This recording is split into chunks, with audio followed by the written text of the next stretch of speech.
2024년 한 해 은혜 안에서 지났습니다. 한 해를 돌아보면 참 올 한 해도 우리가 특별히 잘한 것은 없지만 하나님은 우리에게 정말 잘해 주셨다. 그런 생각이 듭니다. 그렇죠? 네. 우리 자신으로 생각하면 특별한 것 없는 한 해일 수 있고 또 좋은 일보다 여러 가지 후회되는 일, 또 힘겨웠던 것들, 이런 것들이 생각이 될 수 있지만 이제 우리 인생을 하나님이 이끌어 가시고 우리가 하나님의 은혜 안에 있다는 사실 때문에 감사하지 않을 수 없습니다. 올해 표호가 내게 사는 것이 그리스도니 1월 첫 주일 설교를 제가 이 제목으로 했습니다. 내게는 사는 것이 그리스도이시다.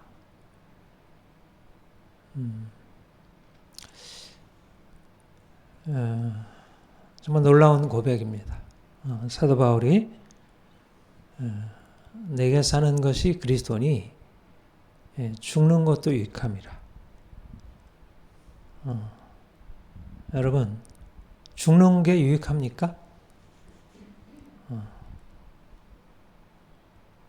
인생은 사는 거지만 동시에 죽는 것이기도 하죠. 산다는 건 곧 끊임없는 수많은 어떤 죽음과 만나는 인생의 이제 가장 큰 고민, 고통, 갈등 이유는 죽는다는 사실이에요. 그거는 우리의 생물학적인 죽음, 우리의 목숨이 끊어져서 이제 호흡이 끝나고 그리고 무덤에 묻히는 그런 죽음도 있지만 그러나 인생 안에 드리워져 있는 수많은 고통, 육체적인 병, 또 마음의 갈등, 가난, 그 모든 것들이 사실 죽음의 한 양상들이고 그것을 우리는 다 직접적으로 죽음으로 연결시키지는 않지만 그것을 죽음의 한 부분으로 이해할 수 있습니다.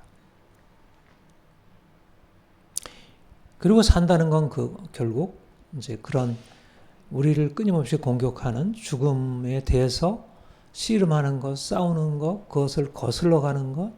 그러니까 산다는 것은 죽음을 전제하고 있어요. 그렇죠? 우리를 공격하는 죽음, 이미 우리 안에 우리가 거기에 처해 있는 죽음을 우리가 어떻든 그거를 벗어버리려고, 우리의 가난을 극복하려고, 우리의 질병을 벗으려고, 우리의 마음의 갈등과 약함을 벗으려고. 그러니까 우리가 산다는 것은 죽음과의 싸움이고, 우리를 고통스럽게 하는 게 죽음이고, 그 고통스럽게 하는 죽음을 극복한다는 게 우리의 기쁨이고, 믿는 사람이든 믿지 않는 사람들이든 어떻든 사느냐 죽느냐, 내가 지금 삶을 어떻게 살아가느냐, 내 인생이 제대로 되는 것이냐 아니라는 것은 내 인생의 이 죽음의 문제를 어떻게 극복하느냐 하는 것이에요. 근데 한결같이 믿는 사람이든 믿지 않는 사람이든 갖고 있는 것은 죽음은 가능한 한 없어야 하는 것이고 죽음은 우리에게 해로운 것이고 피해야 할 것이고 우리가 벗어나야 할 거지 죽는 것이 그 자체 유익하다 할 수 있는 사람은 없습니다. 그런데 사도 바울이 죽는 것도 유익함이라. 죽는 게 내게 유익하다라는 고백을 하는 거예요. 놀라운 고백입니다. 사실 이 말은 사도 바울이 그냥 말로 그냥 멋있는 말을 하는 게 아니에요. 그런 실제적으로 죽음을 누구보다도 현실적으로 경험하는 사람이에요. 경험했고 지금 어디 있나요? 어디서 지금 이 글을 쓰고 있나요?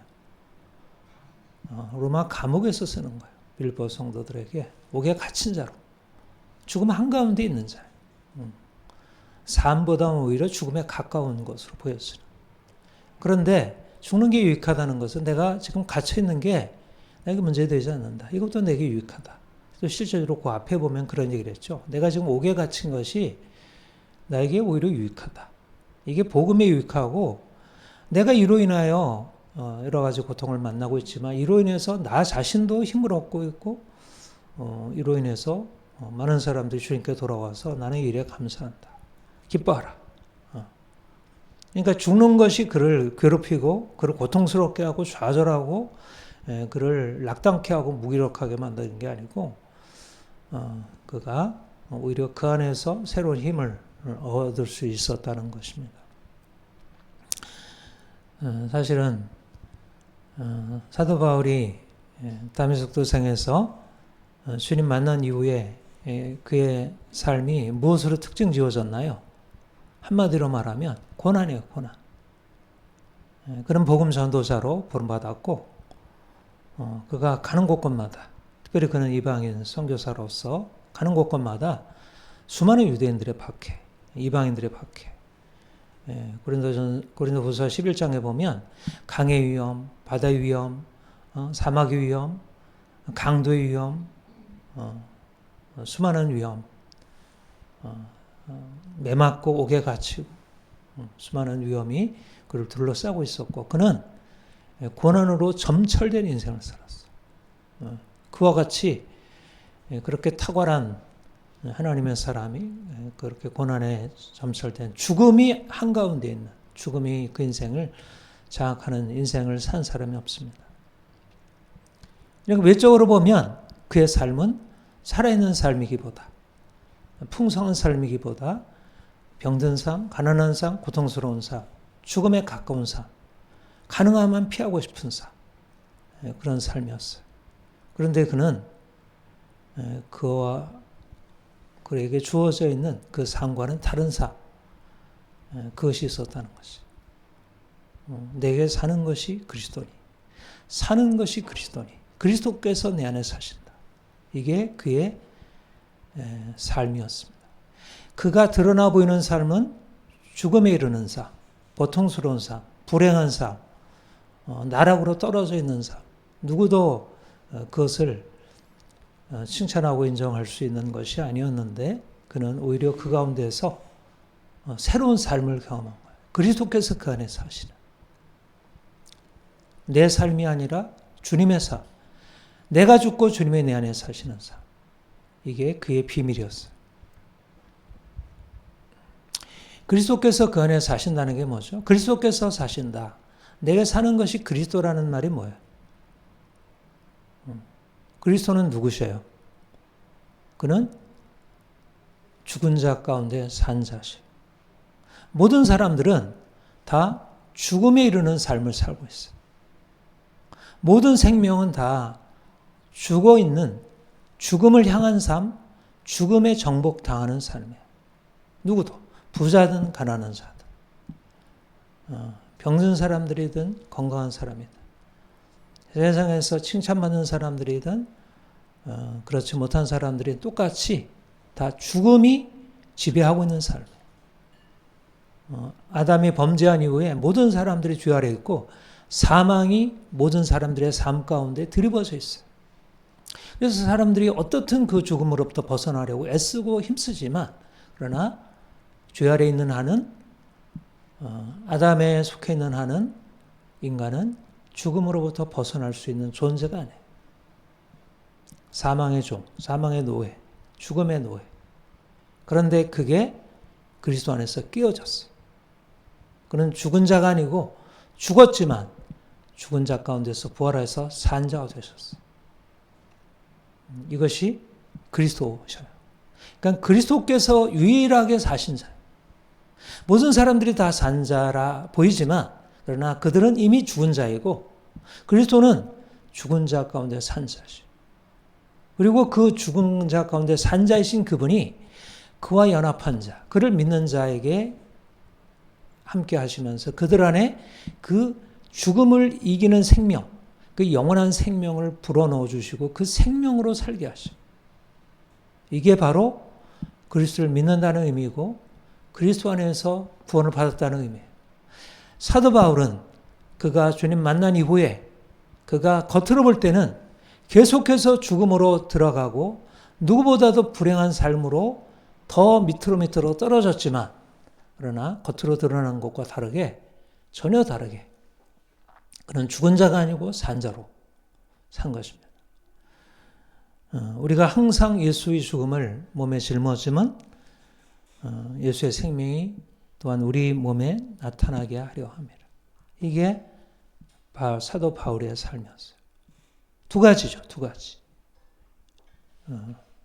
우리 육체에 예수의 죽음을 항상 짊어지고 있다는 거예요. 이건 바울의 실존적인 고백이에요. 그냥 관념적인 얘기가 아니고 추상적인 어떤 원리가 아니고 죽음을 비유로 말하는 게 아니고 인생의 죽음, 우리 어떤 인생의 철학적인 죽음, 관념적인 어떤 죽음, 의미로서의 죽음이 아니라 실제적인 죽음이었어요. 그런데 놀라운 사실은 그 실제적인 죽음 한가운데 그 실제적인 죽음보다 더 놀라운 다른 생명이 역사하고 있었다는 것입니다. 그게 바로 예수의 생명, 예수의 죽음, 그 죽음을 이긴 예수의 생명, 그 부활의 생명이 사도 바울 안에 역사하고 있었어요. 그래서 사람들이 볼 때는 그는 죽은 자 같고 그는 갇힌 자이고 매맞는 자이고 위험에 처한 자이고 수많은 사람들의 미움을 받고 그런 공격을 당한 자였지만 그러나 그에게 실질적으로 일어나고 있는 사람들이 보지 못하는 것은 무엇이었냐면 예수의 생명이 우리 몸에 역사하고 있다. 그게 바울의 경험이고 그게 실질적인 사실이었어요. 이게 바로 내게는 사는 것이 그리스도라는 의미예요. 그래서 죽는 것도 유익하다는 거예요.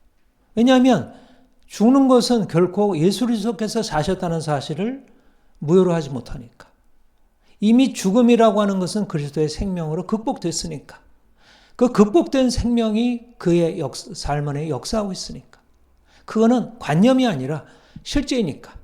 마치 실제적으로 그가 고난에 처하듯이 그의 삶 가운데 역사하는 것은 실질적인 생명이었다는 것이.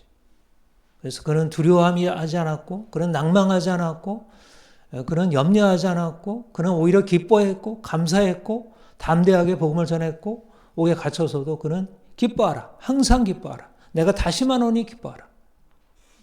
오히려 바깥에 있는 사람들이 사도 바울, 옥에 갇혀있는 바울을 위로해야 할 상황인데 오히려 바울이 바깥에 있는 그들을 향하여 너희는 기뻐하라. 염려하지 말라. 주께서 너와 함께 하신다.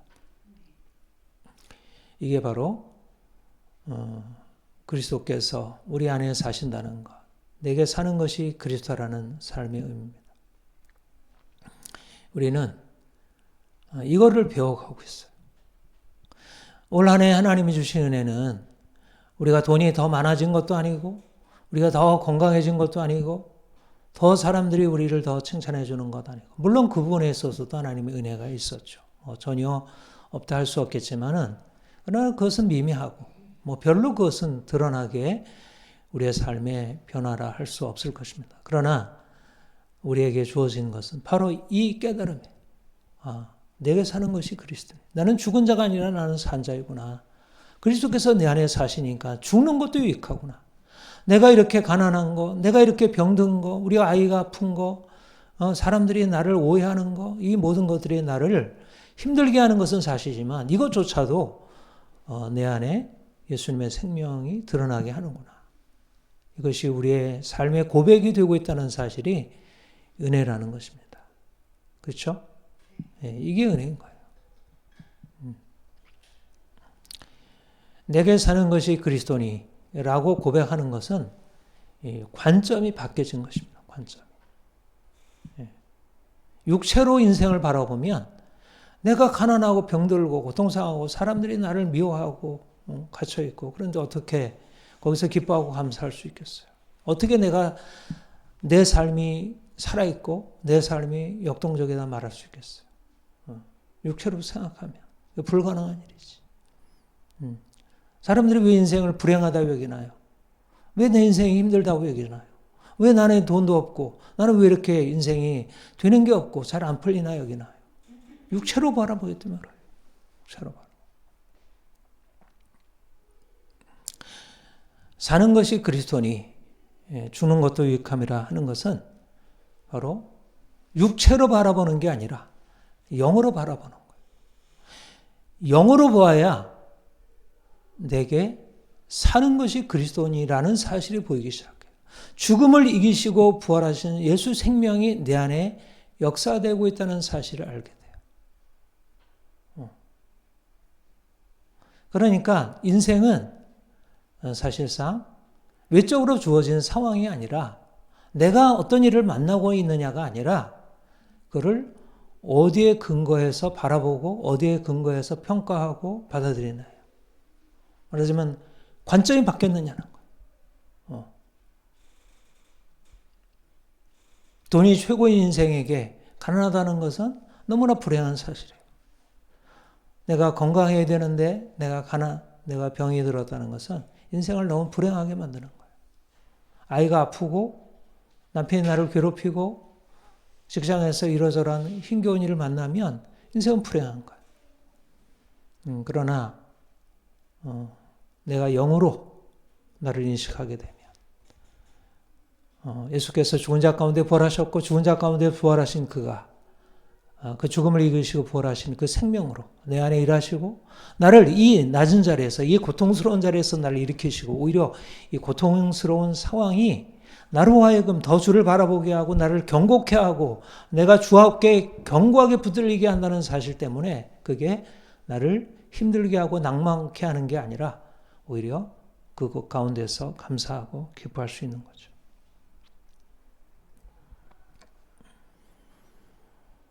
네. 요즘도 우리가 이렇게 잘 살게 됐잖아요. 얼마나 우리가 뭐 먹을 게 없어서 고생해나요? 뭐 입을 게 없어서 고생해나요? 우리가 뭐 추워서 고생해나요? 너무 잘 살게 됐잖아요. 근데 사람들의 마음이 우울해요. 너무나 화가 많아요. 너무 화가 나고, 너무 짜증나고, 너무 염려가 되고, 두렵고. 네. 외적인 상황이 너무 좋아진 것 같은데 좋아진 그 어디 이상으로 또 많은 문제들이 또 기다리고 있어요. 외적인 상황은 좋아지는 것도 있고 나빠지는 것도 있고 이건 옛날도 있고 옛날도 그렇고 지금도 그렇고 근데 어떻게 보면 옛날보다 훨씬 좋아진 상황 당장 기본적인 삶의 요건 먹는 거 병 뭐 이런 전쟁 이런 거 해결됐는데도 사람들은 인생이 그렇게 행복하지 않아요. 욕으로 살아가서 그래, 욕으로. 눈에 보이는 것에 근거해서 내 인생을 사니까 인생이 내가 사니까 내가 육체로 살아가니까 끊임없이 외적인 상황들이 우리를 공격하고 내가 거기에 마음이 휘둘리고 그래. 주님이 내 안에 영으로 내 안에 오셔서 나의 심령의 중심 안에 있으시면 내가 외적으로 사방의 우여쌈을 당하고 답답한 일을 만나고 내가 고통을 당해도 그것이 나를 흔들지 않아요. 중요한 것은 요즘엔 그 멘탈이라 그래요. 멘탈. 근데 사실 멘탈보다 더 근원적인 것은 영이에요. 멘탈이 자꾸 흔들리잖아요. 근데 그 영의 영. 그건 더 근본적인 것은. 예수 그리스도의 영이 계시면 우리가 영적으로 반응하고 살면 그 견고한 반석, 영원한 반석에 서는 거지. 그러니까 흔들림이 없는 거야. 흔들림이. 삶이 흔들리고 경제적으로 흔들리고 정치적으로 흔들리고 사회적으로 흔들리고 온 세상이 흔들리고 있어요. 흔들리고. 안전하지 않아요. 법으로 막으려고 하고 이것저것 막 하지만 법이 더 이상 소용이 없어요. 법을 흔드는 수많은 세력들이 또 일어나고 법을 바꾸려고 하고 법을 바꿔가지고 자기들이 원하는 안정된 세계를 만들려고 하고 세상은 점점 불안해지고 있어요.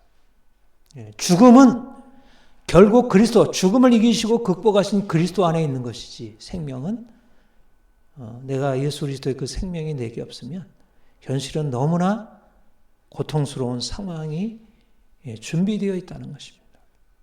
돈이 인생의 고통을 해결해 주지 않아요. 정치가 인생의 문제를 해결해 주지 않아요. 지금 대통령 탄핵하고 대통령을 바꾸고 정치를 바꾸고 뭐 하겠다고 하지만 이미 정치인은 이미 갈 때까지 갔어요. 그렇게 희망이 없어요. 이제는 그야말로 각자 도생을 해야 할 때.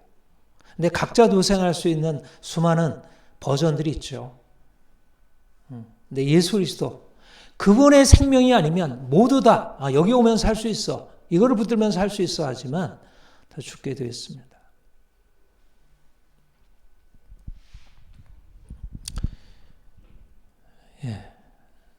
사는 것이 그리스도니 죽는 것도 유익함이라. 사는 것이 그리스도니라는 말은 무엇일까요?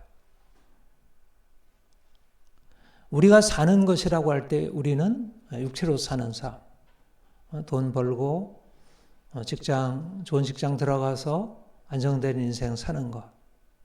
이게 우리 인생의 가장 기본적인 베이스이고 그게 갖춰지면 안정되고 또 그 위에 쌓아지는 것 이렇게 생각하잖아요. 사람들이 예수를 믿는 것을 어떻게 생각하나요? 바로 그 사는 것, 그런 의미의 사는 것. 사는 것이 그리스도인이라고 하는 개념을 몰라요. 그 말을 어떻게 번역하냐면 내가 예수 그리스도를 믿으면 여기서 행복하게 잘 살 수 있어. 사는 게 목적이고 그리스도를 믿는 것은 하나의 수단이에요. 내가 예수를 믿는데 인생이 불행해, 고통스러워, 가난해, 병들어, 이러저러한 공격을 받아. 그러면 믿음이 의미가 없어지는 거예요. 여러분, 왜 그리스도인들이 왜 이렇게 정치적인 상황에 휘둘릴까요? 윤 대통령이 탄핵을 당하든 윤 대통령이 탄핵에서 기각이 돼가지고 다시 되든 그게 다른 사람들에게 너무 큰 문제지. 그렇지 않겠어요? 탄핵이 된다면 보수 진영에는 엄청나게 크게 문제이고 탄핵이 기각이 된다면 진보 진영에는 엄청난 재앙이 되겠지. 그렇죠? 그러니까 저렇게 이제 시위를 하는 거잖아요. 근데 그리스도인에게 그게 뭐가 문제가 되겠어요? 근데 그리스도인들도 너무 그게 너무 절실한 문제가 된 거예요. 왜 그럴까요? 인생이 뭐가 중심인가요? 사는 거예요, 사는 거. 여기서 사는 거. 여기서 안정을 누리고 살아가는 거예요. 만약 윤 대통령이 대통령으로 계속 남아있으면 이것이 너무 고통스럽게 생각이 되는 사람들이 있어요.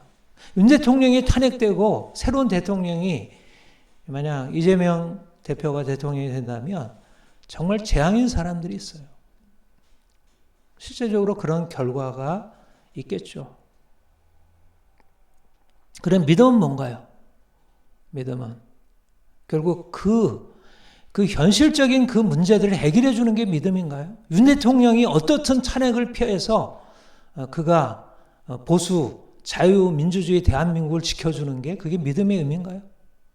아니면 윤 대통령이 물러나고 며칠 전에 명동 성당에서 어떤 신부가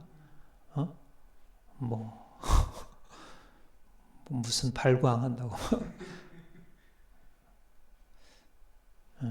윤 대통령이 물러나고 제대로 된 평등 세상이 만들어지는 게 그게 믿음의 의미인가요?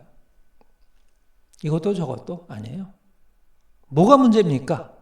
왜 그 믿음이 문제가 있는가요? 믿음을 여기서 잘 사는 것에다 믿음의 의미를 두는 거예요. 여기서 자유롭고 여기서 평등하고 여기서. 그게 아닙니다. 믿음은 여기서 자유롭고 평등한 세상을 만드는 게 믿음의 의미가 아니에요. 사는 것이 그리스도니. 이게 믿음의 의미예요. 그리스도께서 사시는 게 믿음의 의미예요. 우리가 살기 위해서 그리스도께서 죽으셨고 다시 사셨지만 그 산다는 의미는 사람들이 생각하는 그런 행복, 그런 자유, 그런 평화가 아니에요. 그건 착각입니다. 요즘 사람들이 생각하는 삶이란 게 뭐예요? 고통 없는 행복이잖아요. 이거는 여든 야든 진보든 보수든 다 똑같아요. 근데 고통 없는 행복이 가능한가요? 어떻게 고통 없는 행복이 가능하겠어요? 그건 완전히 허구이고 그거는 말도 안 되는 환상입니다. 환상. 목표 자체가 틀린 거예요. 진보든 보수든 목표 자체가 틀린 거예요.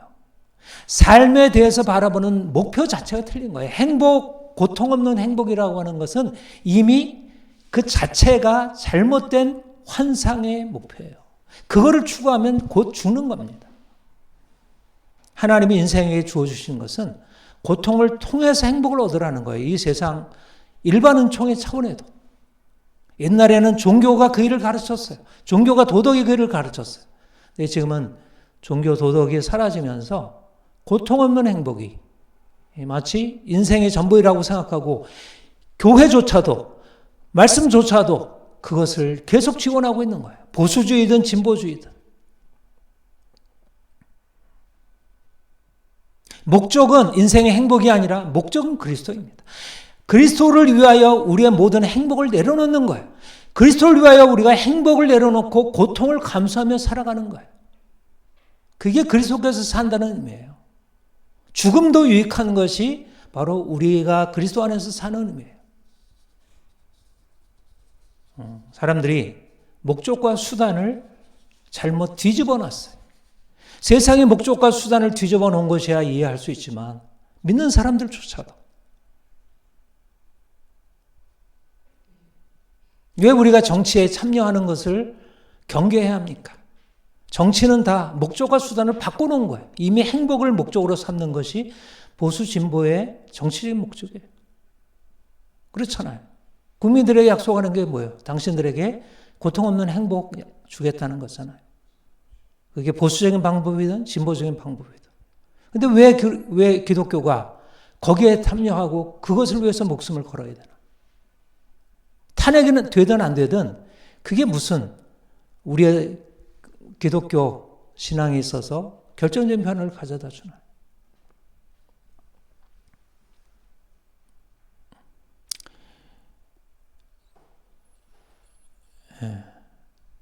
거기 본문에 뭐라 그랬어요? 나의 간절한 기대와 소망을 따라 20절. 아무 일에든지 부끄러워지지 아니하고 지금도 전과 같이 오히려 담대하여 살든지 죽든지 내 몸에서 그리스도가 존귀하게 되게 하려. 그리스도가 존귀케 되는 거예요. 내가 사는 게 아니고 그리스도가 존귀케 되는 거예요. 삶을 통해서든 죽음을 통해서든.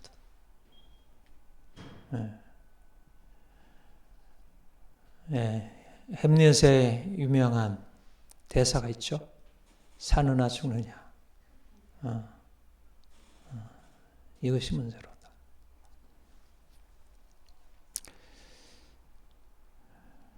모든 사람들은 이 범주에서 살아요. 사느냐 죽느냐. 무슨 말입니까?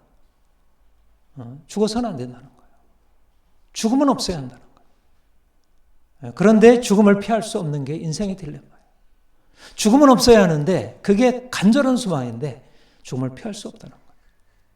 그래서 인생은 고통스러워요. 그런데 그 고통스러운 것을 받아들이고 살아가는 사람들은 그래도 건강해요. 그래도 고통이 한 부분이라는 사실을 받아들이는 거예요. 그런데 오늘날은 사느냐 죽느냐에서 죽음은 없어야 한다는 그런 생각, 또 죽음은 없을 수 있다는 그런 환상, 그것으로 사람들을 다 속이고 있어요. 과학이 그걸 그렇게 설득하고 있고 철학이 사상들이 그것을 설득하고 있어요. 그러니까 점점 사느냐 죽느냐에서 있어서의 한쪽 죽음의 축을 없애버리니까 오히려 더 큰 문제가 되고 있어요. 힘들어도 그걸 받아들여야 하는데. 그런데 우리는 사느냐 죽느냐가 아니라 살든지 죽든지로 바뀌어지는 것입니다. 이게 얼마나 놀라운 건가요? 사느냐 죽느냐의 고민 가운데 있어도 그래도 그것마저도 건강한데 아예 죽음은 없어. 그냥 삶뿐이야. 라는 환상을 벗어나서 사느냐 죽느냐의 고민만 해도 건강한 삶인데 주님이 우리에게 말씀하는 것은 살든지 죽든지라는 거예요. 죽음을 받아들이고 산다는 거예요. 죽음을 피하지 않고. 죽음이 오히려 유익한 인생을 산다는 거예요. 인생의 선택은 내가 잘 살기 위한 게 아니고 오히려 죽음을 받아들임으로 살든지 죽든지 내 몸에서 그리스도가 존귀케 되는 이 놀라운 인생. 살든지 죽든지라고 고백할 수 있는 그 인생이 우리에게 열려 있다는 거예요. 얼마나 놀라운 인생이에요. 세상에서 대통령이 되는 거, 국회의원이 되는 거, 장관이 되는 거, 대법원장 되는 거, 이게 대단해요? 대단하지 않아요. 이 고백이 대단한 거예요. 이 고백을 할 수 있는 게 살든지 죽든지 내 몸에서 그리스도가 존귀케 된다는 그 고백을 할 수 있는 게 대단한 거예요.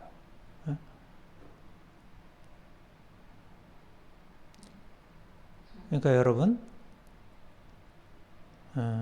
사람들은 어떻든 이 사람들이 생각할 때 그 사느냐 죽느냐에서의 그 삶의 최고봉, 가장 부자가 되고 지위도 높고 사람들이 칭찬하고 이제 그 삶에 계속 올라가고 그냥 가능한 한 죽음은 없는 그래서 어떻든 그 인생을 살려고 그래서 공부하고 그래서 어떻든 직장에 취업하려고 아침부터 밤늦게까지 하고 그게 인생이라고 생각하죠. 그걸 이룬 사람들을 성공한 사람이라고. 근데 그 패러다임에서 내려놓고 이제는 그 선택지에서 내려놓고 이제는 어떤 선택지?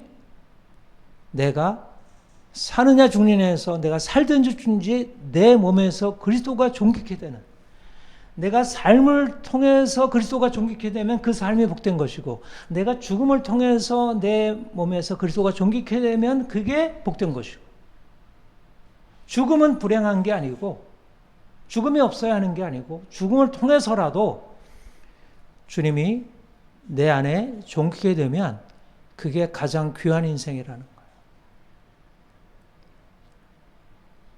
거예요. 예. 여러분 사느냐 죽느냐에서 살든지 죽든지로 선택지가 전환되는 여러분들이 되길 바랍니다. 내가 내 삶을 추구하던 것에서 그리스도께서 내 삶 안에 일하는 것. 이게 우리의 새로운 정체성. 우리는 누구냐? 나는 이런 인생입니다. 요즘 정체성이라는 말을 많이 써요. 제가 요즘에 정체성, 정치 이런 것에 대해서 이제 책을 많이 읽고 있는데 사람들이 정체성이 너무 중요해요. 나는 여성이라는 정체성, 장애인이라는 정체성, 나는 노동자라는 정체성, 요즘에는 퀴어라는 정체성, 이것도 다 정체성이래. 그걸 정체성을 붙들어야 된대. 그걸 높여줘야 한대. 근데 우리는 진짜 다른 정체성을 가지고 있는 사람. 그리스도 안에 있는 자. 예. 세상이 이해할 수 없는 정체성. 육체를 따라 부르시를 보라. 육체를 따라 제 있는 자가 많지 않고 능한 자가 많지 않고 몸을 주는 자가 많지 않고.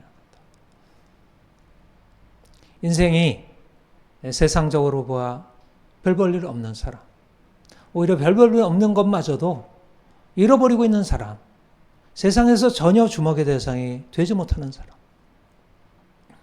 그런데 그게 문제가 되지 않는다는 거예요.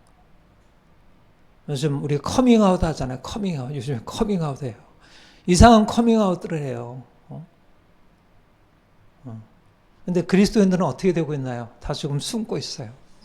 왜냐하면 그리스도인으로 커밍아웃 했다가 세상이 철대를 내리치니까. 근데 제가 내년에 그거를 우리의 방향으로 잡으려고 그래요. 우리의 정체성을 드러내는 것입니다. 우리가 그리스도인이라는 사실, 우리가 새로운 피조물이라는 것. 세상이 대단해 보이잖아요. 세상이 지금 대단해 보이고, 대단해 보이는 사람들이 다 나서서 뭐 으쌰으쌰하고, 뭐 국회의원들이 대단해 보이고, 판사들이 대단해 보이고, 장관들이 대단해 보이고, 시위하는 사람들이, 노동자, 농민까지도 대단해 보이는 이 세상을 지금 사람들이 각기 자기의 정체성을 다 이렇게 목소리 높여 외치고 있어요. 네. 그것도 하나의 우리에게 도전을 주는 것 같아요. 너희는 뭐 하고 있느냐? 아무것도 아닌 거 가지고도 저 사람들이 저렇게 자기를 대단하고 인정하라고, 자기를 존중해달라고 그렇게 목소리 외치고 있는데, 우리는 하나님의 자녀, 예수 그리스도의 이 존귀함을 가지고 있는 사람들입니다. 우리가 세상을 향하여 우리가 가지고 있는 것을 보여주는 거예요. 다른 걸. 그러면 어떻게 되죠? 죽음이 와요, 죽음이. 공격이 와요. 부딪혀요. 요즘 제가 이제 PC에 대한 책을, 정치적 올바름에 대한 책을 몇 권 읽었는데, 세상이 이제 오늘날 지배하는 하나의, 오늘날 이 세상에 율법이 있어요. 차별금지라는 율법이 딱 있어요. 그게 이제 우리나라도 지금 오고 있어요. 지금 서서히 오고 있고, 수많은 사람들이 다 그 안에 다 감염이 되고 있어요. 그러니까 차별금지법이 통과되지 않았어도 이미 차별금지법의 세상이 이미 도래하고 있어요. 거기다가 그런 차별금지법이 지배하는 세상에서 내가 그리스도인입니다. 나는 예수 그리스도를 고백합니다. 나는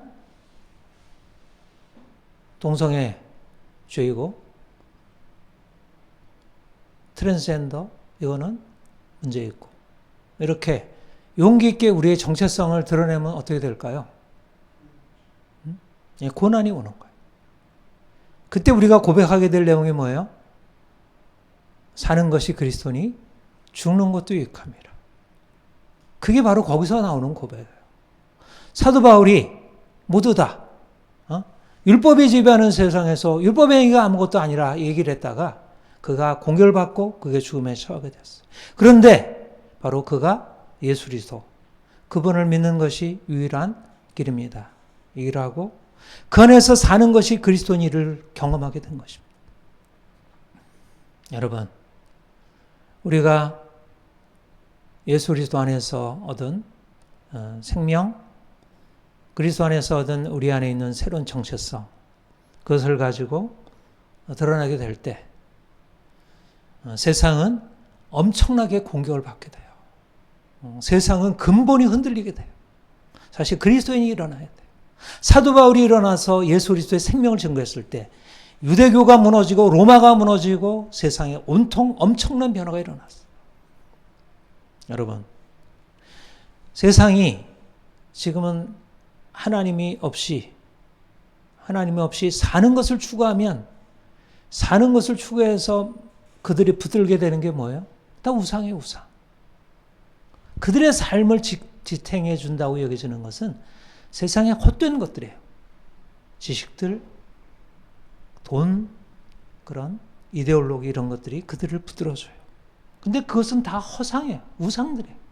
근데 그것이 인생의 문제를 해결해 주나요? 이 세상의 정치가 법이 인생의 문제를 해결해 주나요? 그러지 못하죠. 점점 속박으로, 고통으로 이끌고 가요. 점점 이 세상이 그렇게 되어 가게 될 것입니다. 그런데 우리가 예수 그리스도 안에서 사는 것이 그리스도니, 살든지 죽든지 내 몸에서 그리스도께서 존귀케 되게 하려 한다 고백하고 나아가게 되면 세상에 놀라운 변화가 일어나게 됩니다. 우상이 깨어지는 거예요, 우상이. 공격을 받지만 우상이 깨어지는 거예요.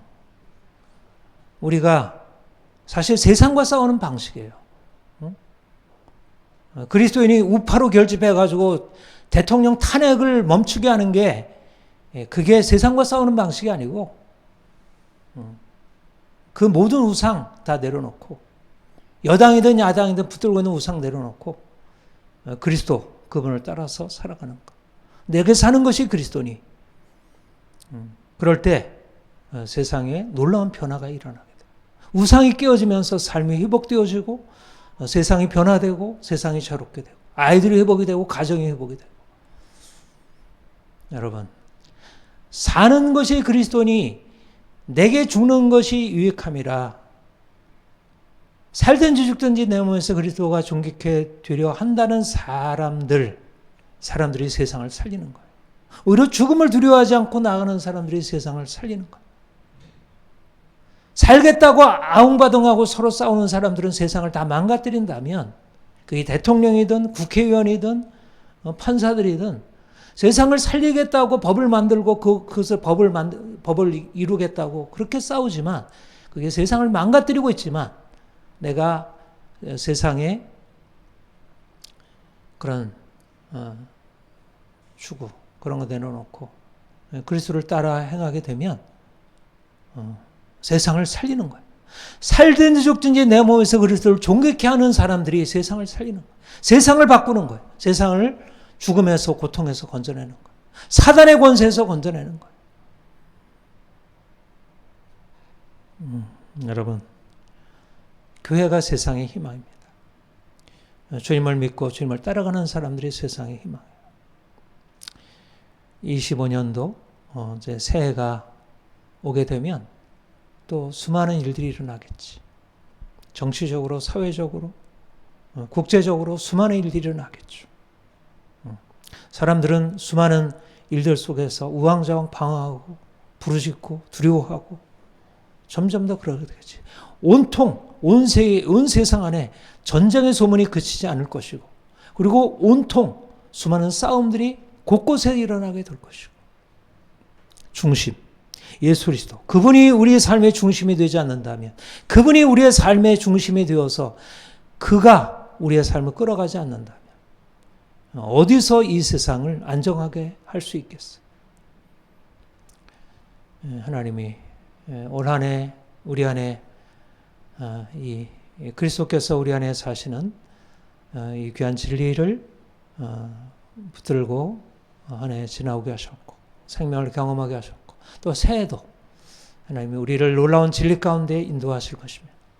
하나님이 우리를 통해서 행하실 일들이 너무너무 기대가 돼요. 세상이 이해할 수 없는 이 엄청난 새로운 빛 이것이 우리에게 주어져 있습니다. 함께 기도하겠습니다. 하나님 아버지,